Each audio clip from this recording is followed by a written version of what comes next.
Hello, my name is Nick Bright, scholar of East Asian religions. And I'm Proven Paradox, a guy with a lot of questions. And you're listening to Bright on Buddhism, a podcast where we discuss East Asian Buddhism, answering listener-submitted questions from listeners just like you, and introducing concepts of Buddhism that you may or may not be familiar with in a casual, conversational setting. Enjoy. Here, I've noticed that the teachings we study sometimes have conflicting replies to what a follower of the Buddha should do. Should they isolate themselves in a monastery and dutifully perform the rituals, observe the precepts, and meditate on the teachings? Or should they immerse themselves in the world and engage with suffering directly? This is a good question. I think that the best way is to bridge the gap between both. The knowledge, merit, and wisdom gained through monastic exertion is indispensable, but it's ultimately useless if it's not spread, shared, and practiced with others. Are there figures who have successfully bridged that gap? Realized the Dharma as well as practiced it in their lives? Yes, many. Some of the most notable include Vimalakirti, Budai, and Shinran. They all were very learned and accomplished monks who took their practice out into the world to pit it directly against the suffering and delusion of samsara. Fascinating. What does it take to do this? One must not fear or abhor suffering and delusion. Instead, they should revel and immerse themselves in it. One should be grateful for the chance to help so many in such a bad situation. One should retain diamond-like enlightenment in the mud of samsara.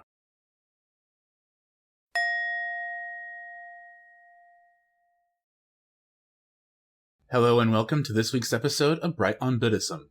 This week, we will be discussing the Buddha/Bodhisattva named Budai, also called the Laughing Buddha.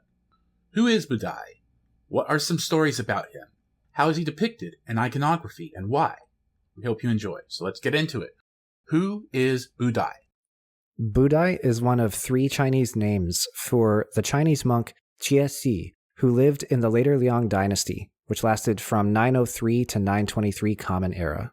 The other Chinese names are Putai and Xiaofo, and in Japanese he's called Hotei, and in Korean, Podei. His name Budai or Putai translates to cloth sack, referring to a cloth sack that he carries with him wherever he goes. This sack is kind of like a bindle, the bag that you might see vagrants carrying on the end of a stick in TV and movies. The reason we're discussing this figure is because there's a statue of Budai in a majority of Asian places of business in the West and in Asia. He is the fat or laughing Buddha statue, usually near the front of the place of business. Everyone listening to this episode has probably seen this Buddha in their comings and goings, even if you didn't know at the time. He's very popular in Asian restaurants in particular, and we'll discuss why in a moment.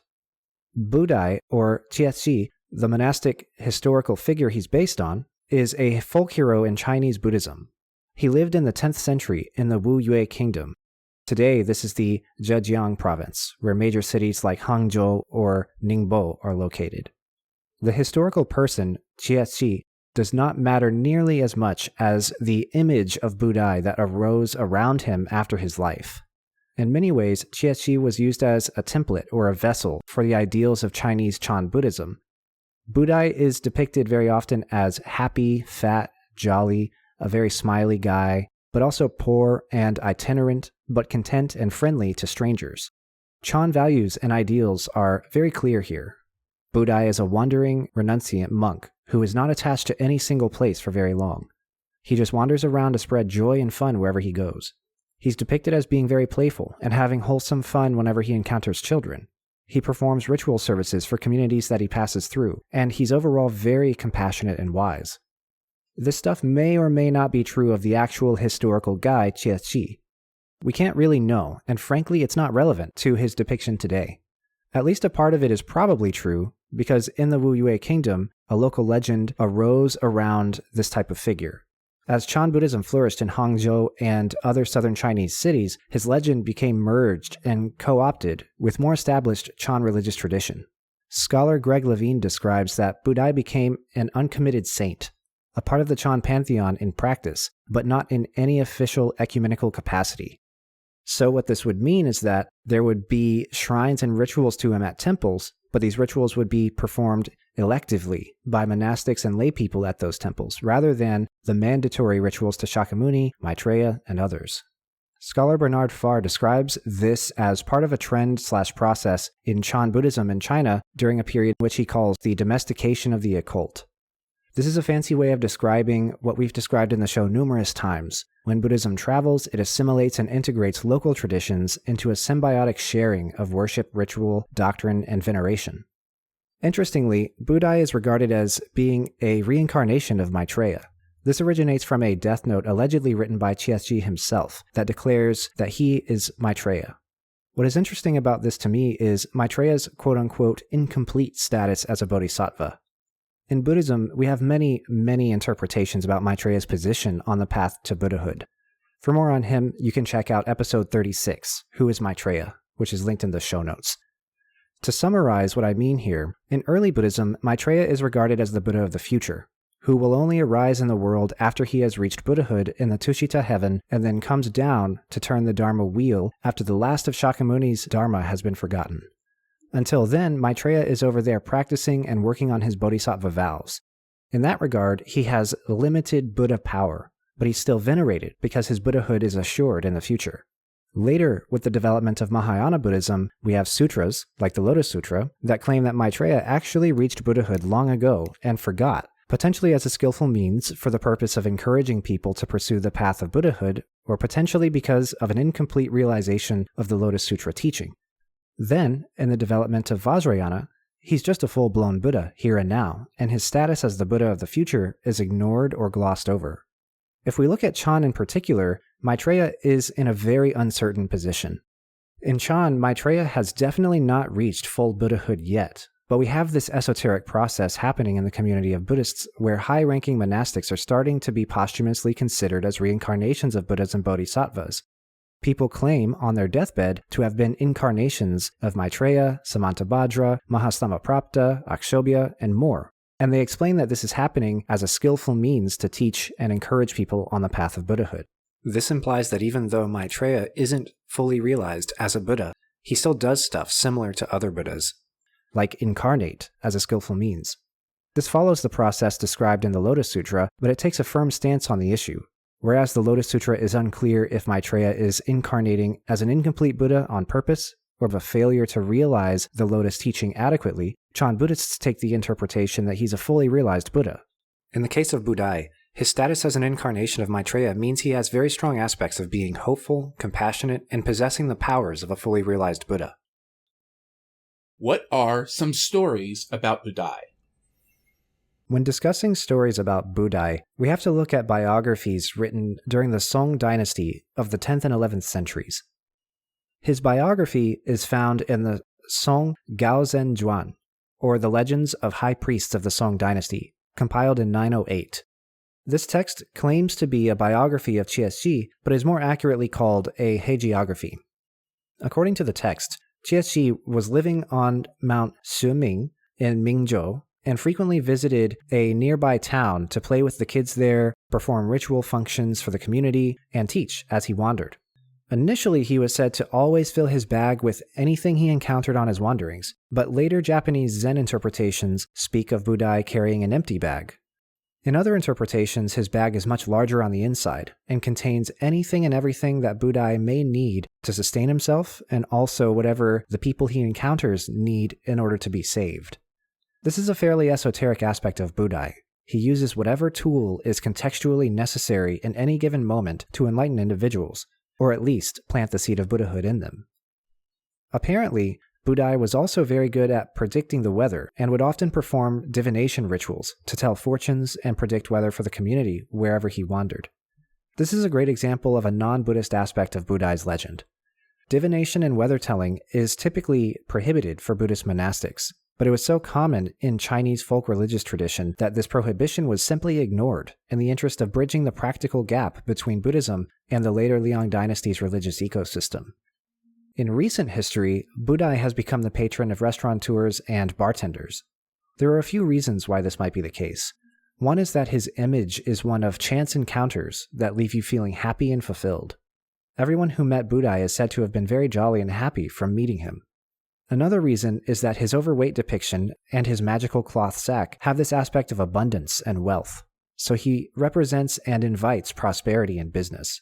This is similar to the maneki neko, or the beckoning cat in Japan. His bag allegedly also has enough to feed and satiate every sentient being in the world. So, keeping statues of him in restaurants and bars represents this idea of eating and drinking a lot and being full and satisfied. How is he depicted in iconography, and why? In statuary and in paintings, he's usually depicted as bald, but not fully shave-headed.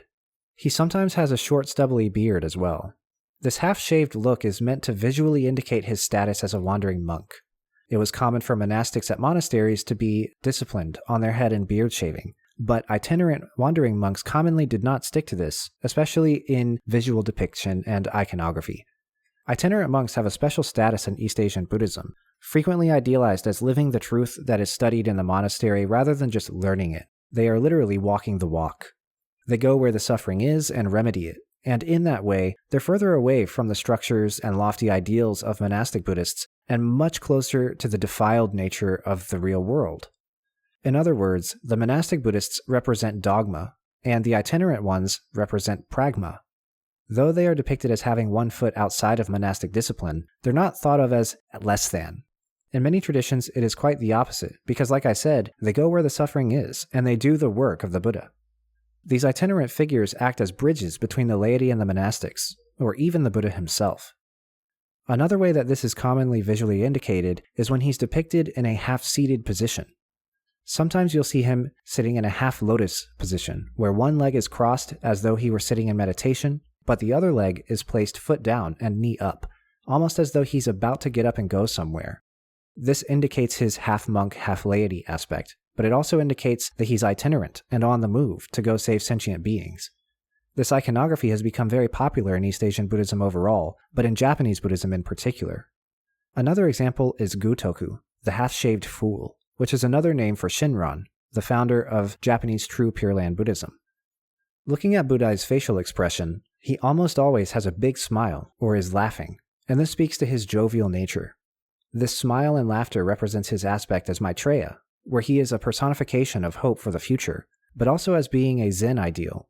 Instead of being serious, somber, and world-negating, he is one who is content and happy living and working in the world of suffering. There are two extremes at work here. On the one hand is lamenting the existence of suffering to the point of developing Zen sickness, and on the other end is accepting the existence of suffering and being grateful for the chance to help people out of it. This is where we find Budai. In that same vein, he also expresses the treasure of the Dharma. He's so happy because he's realized the Buddha's teaching, and so represents the living results of following the teaching, further encouraging people to pursue it. Moving on to his belly, he is almost always depicted as overweight. This further demonstrates his status as half-monk, half-lay, because he eats more than a monk strictly should. It also represents wealth, abundance, and joy in the world of suffering. He does not fully engage in hedonism, but he allows himself to fill his belly without getting too carried away in the realm of sensory desire, and without making anybody else go hungry, thanks to his magical bag containing enough food for everybody to eat their fill. His large belly doesn't represent his failure to abstain from eating more than he needs to, but rather his control over desire and the senses. He can eat as much as he does without threatening or undermining his enlightenment, indicating his ability to live the Dharma in the real world, surrounded by sensory desire. It's easy to live monastically in a monastery, but it's harder to live undefiled in a world surrounded by sensory desire. In all of these aspects, I hope that it's clear that he represents, as Bernard Farr describes, a domesticated Chan figure and a contrast to organized Buddhist monasticism. Consider Vimalakirti, who we have read about and discussed in our readings of the Vimalakirti Sutra, linked in the show notes. He hangs out with gamblers, prostitutes, drinkers, and hedonists, but he remains a fully realized bodhisattva through all of that, and represents a path toward ending suffering by engaging with the world rather than disengaging with it. He represents a more relatable role model for the average lay Buddhist than a serious, disciplined, well-read, and studious monastic.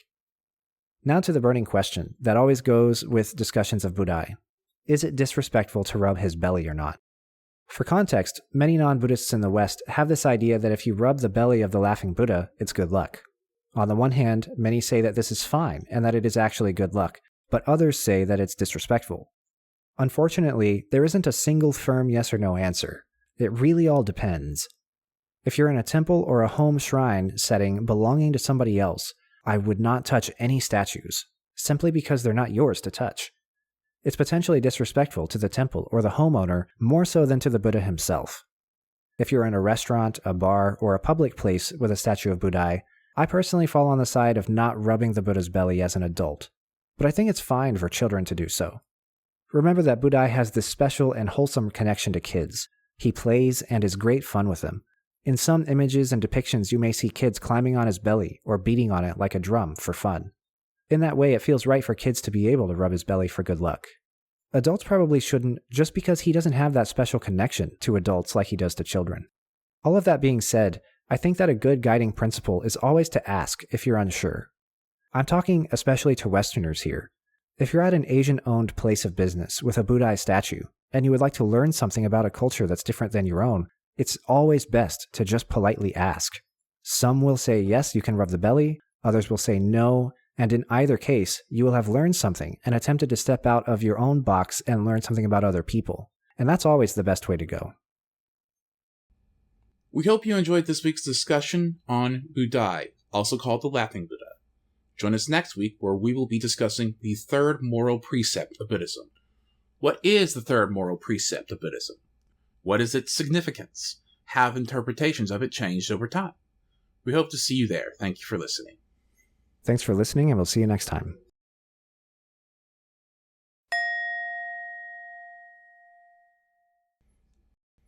If you like our show and want to financially support us, we ask that you instead donate to a worthy cause. This month, we recommend the GoFundMe for Keith Porter. On January 7th, ICE agent and fascist coward Jonathan Ross murdered Renee Good. This event has shocked people into mobilizing against ICE and other fascist forces in the country. While the murder was horrible, the fact that people are mobilizing in response is reassuring.